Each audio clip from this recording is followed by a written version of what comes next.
Oh, that is part 2. So that's the end. For part 1, part 8. So, here's part 2. What are we doing? We're going to be jumping into some more of Delaware Admirers again here. And this one. Let's do it here. Some ball movement to Moore. Nicholson spins it just off the back end of the rim. No good. Ravenstein, the freshman, gets it. The runner for Driscoll scores. Molly tallies the deuce. She scored in each quarter. Eagles lead back up to 3.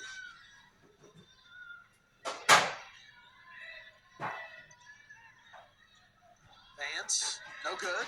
Rebound 2.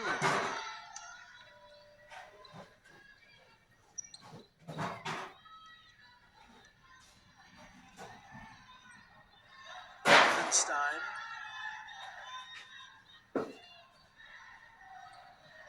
There's Driscoll. Played tightly. Molly gets it over. Shot here from Tui is airmailed and into the hands of Clement. Now here's Correa, the freshman, putting it up and in. Coast to coast. And some speed for Correa, scoring for the first time since the first quarter. Yes, Correa, super quick point guard that can control her offense and, be the floor general for the team. Coach Killian calling the timeout, wanting to discuss it with her squad, clinging to the 1-point lead as we got another look at the speed that Correa has. Correa in transition. It's a little ball fake and gets right to the rim. Freshman from Lebanon, Pennsylvania. So if you're Coach Killian, anything in particular that pops out at you that you, as a coach, would think about? Of course, you formerly a player. What would you be thinking about as a player in this situation, or want to hear your coach talk about? Well, I definitely know she has signaled on the side for her team to just...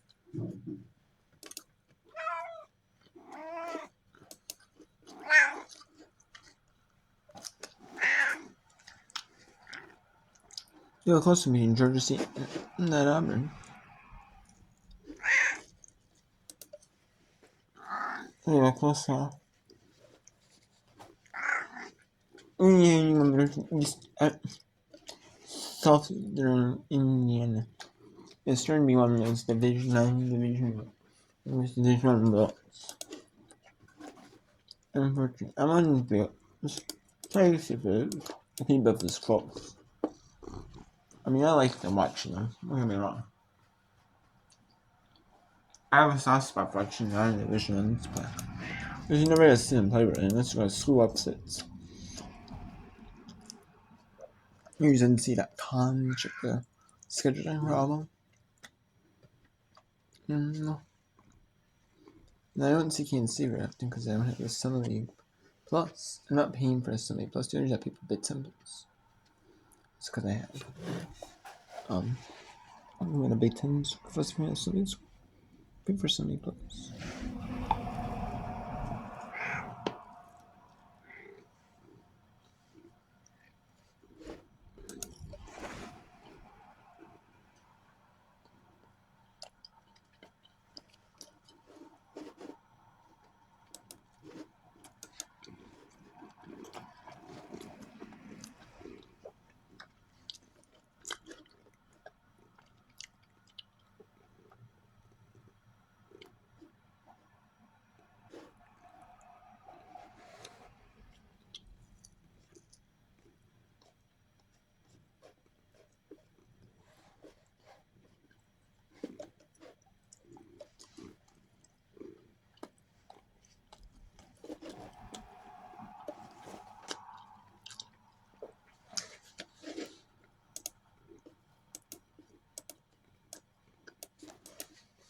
Let's go to South Carolina State at South Carolina State. Eugene misses on the fadeaway. Rebound Miller. Macy White is checked into game for Upstate. Patterson, heavy dribble, lost it. White got there, number 2 in white. Wide open 3, Janiah Hinton. No good. And South Carolina State going a little cold from the field here, especially from 3. They're going to get a second foul on Juice John going after the rebound. That's going to put Macy White shooting the bonus on the free throw line. Macy is let's see, this will be her first free throw attempts of the season. Didn't get a ton of action last season for Upstate in terms of scoring.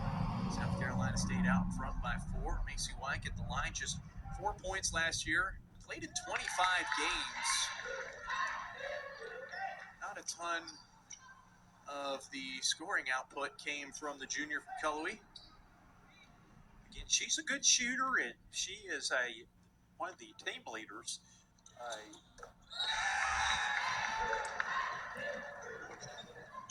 Young lady, very strong in her faith. I had the opportunity to write a story about Macy and a couple of her teammates through Indy Sports. 1:03 to go in the first quarter, and Upstate kind of hanging in there. They have not had the lead since it was 5-3. As they sit back in their 2-3 zone, made another substitution, brought in Zoe Richardson, and helped force a turnover. Both these teams are going to play a lot of players tonight. Jenkins, open three, got it. Assist, Aubrey Kirsch. Good ball movement by the Spartans leads to the open three. And it's the first lead of the game for the Spartans. Just a 5-second difference between the game clock and the shot clock. Ford doesn't pull the trigger, drives inside, shot knocked down, recovered by Richardson. Shot clock turned off. Jason Williams holding his hands out, slow down. Play call comes in from the Upstate bench. Who's going to get the last shot? Jenkins picked up her dribble with 3 seconds. It's White, got to put it up inside to Miller. Off the back iron. It would. And let's go over to.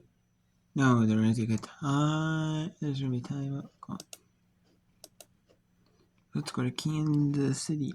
Atlanta. Two Missouri teams battling out here. Here at Lindenwood. Alani Bennett has been a problem, though, and she continues to be 6 points on the night now after the two-pointer to start off. Quarter number 2, 20-12 our score. KC has their largest lead of the night. I think that's the 4th defender they've tried now on Bennett. That was Brooke Coffey, and again, Bennett just getting better positioning. Lindenwood's got to fight harder to get in front of her and to deny her in the post. They're playing on her back. Brueggemann from the corner, too strong on the three-point attempt, but a board for the Lions. Wernley with it, and they'll reset. Brueggemann down low, turnover. The steal for Amodi.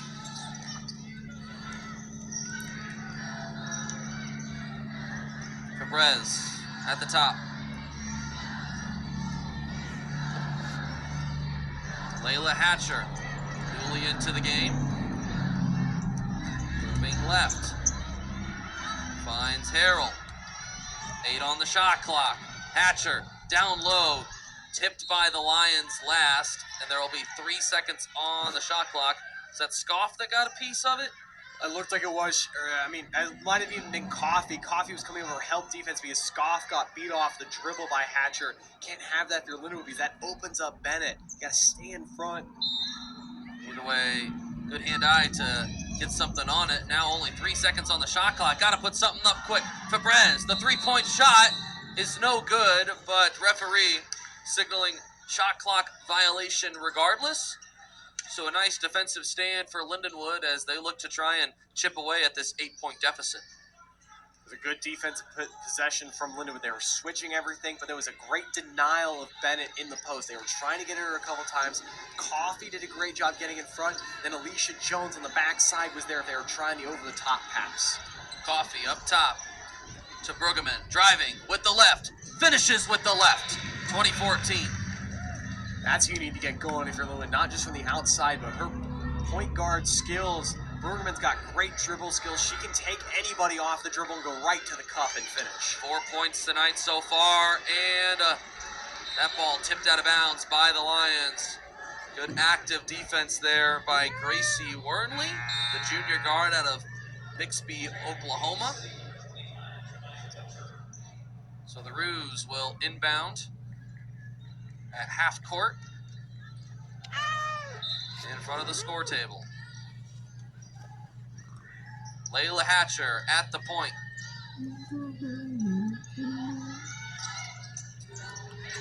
To the top. Amade down low, trying to find Bennett. I don't know how they keep doing it. That time, a foul drawn. There's two people surrounding her. It's like a wide receiver double coverage. It really I mean, is. Look at this replay. Worley's in front. Scoff comes over, and somehow Bennett just keeps her arms up and snags it. Hey, kudos to the quarterback there. If that pass is not right there, it's a steal. It's too strong, too soft, and now we have a clock issue, it looks like. Maybe. Officials are talking it over, it looks like. Don't think it started on the inbounds. Either that or the shot clock may have not started, or maybe not. Yes, yeah, it was the shot clock, so it'll reset to 19. Didn't reset to 20. Shooting 100 on the night, Truman. Good work. Inbounded to Winter. Down low. Amade with the left. Too short. Great defense from Brooke Coffey. Yeah, just kept Amade off balance, and she just tried to flip one up. Let's go back to Howard at VCU. Today she's shooting at over 50% from the field today. Edwards. Oh, couldn't get the bounce and in. Durant with the board.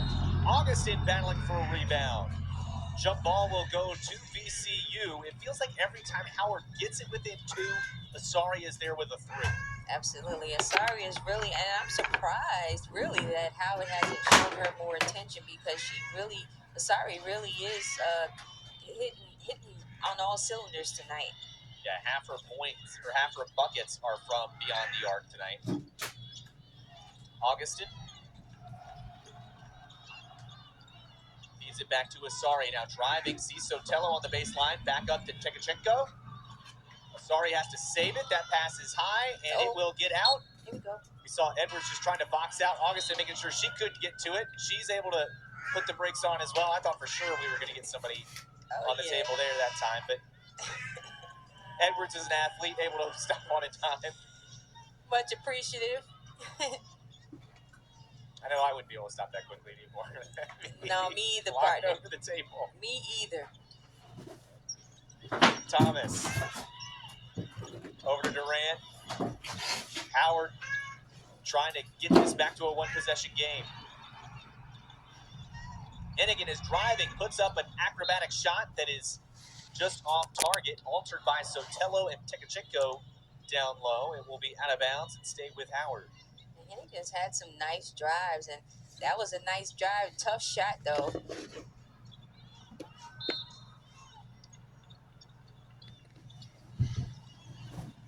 Hemingway gets the inbound. Griffin.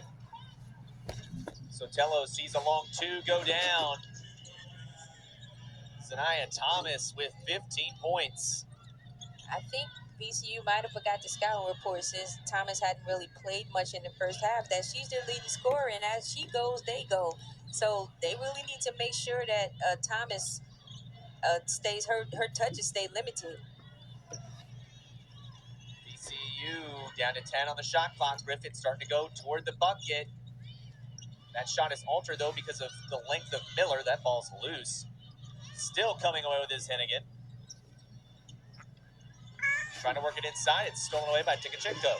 Now we'll see Griffin. Griffin with a bounce pass to Sotelo. Sotelo for two. Great no-look pass by Griffin. That was an awesome pass, and great finish by Sotelo.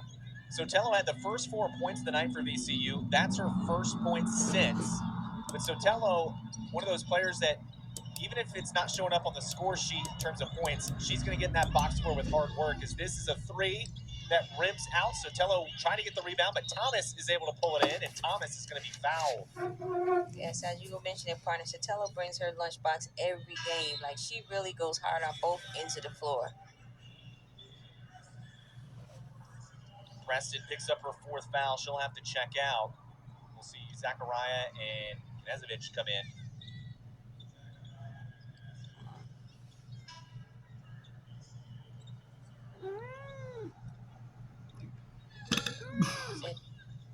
Sorry, partner. And I was just going to say, and with VCU's height this year, I mean, they really don't drop off in height. Like last year, they were kind of, they had a lot of a lot more height challenge players, but this year they have a lot more height. So even with the subs, they don't lose in net challenge. Thomas 1 and 2 at the line. Knezovic with the rebound. 4-point game. Shevchenko with the screen, but called for the offensive foul. And on that one, when she looks back at the video, she's going to see she was fine in terms of not moving her feet, but she extended the arms, and that's what's going to get her in trouble here. You see it on the replay. Oh, yeah. Oh, yeah, that was an easy one.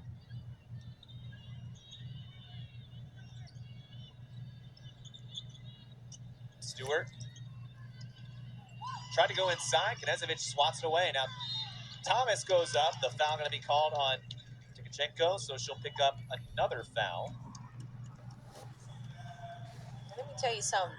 Thomas, she is not staying still. She is moving without the ball, and her teammates are finding